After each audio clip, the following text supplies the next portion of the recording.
a traumatic experience that we might have endured, instead of anxiety that we might have picked up, instead of depression that might have settled in. We fight against that every single day.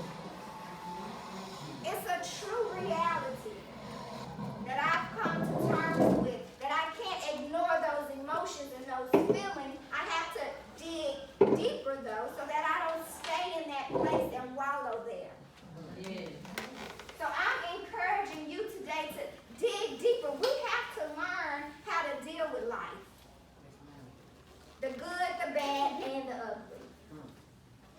The highs, the lows, and the in-betweens. We have to learn how to process that. And I think the issue with us as women is that we don't want to go there. We don't want to face the ugly truths of our inner emotions. We don't want to face the ugly truths of our past circumstances.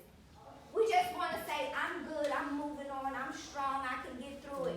But we have to deal with it in order to have a healthy progression, in order to build and establish a toolkit of life instead of death. In order to have a toolkit of things that establish us and flourish us and nourish us, instead of things that drain us and pull from us and take. But I want to admonish you today that you were created for a purpose.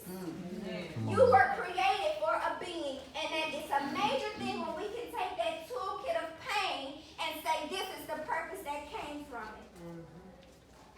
If I can take the toolkit of a broken relationship and say, but you know what, I learned that I'm worthy of better.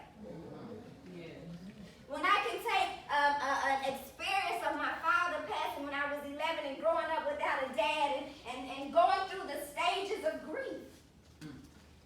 There are stages of grief that we have to encounter in order to get over that. Not to say that the pain won't come back or that memory won't resurface, but that toolkit, once God touches that experience, makes it a testimony. It puts a glory on our past experiences that we haven't ever experienced before, and that what gives us the strength to say, you know what, I understand what you're going through because I had this happen to me, and this is what the Lord, and this is how, and you begin to share the glory. I might be in this situation right now, but let me tell you how I'm getting through this.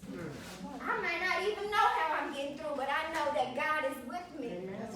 Never to leave or forsake me, whatever the situation may be. You have to know where your roots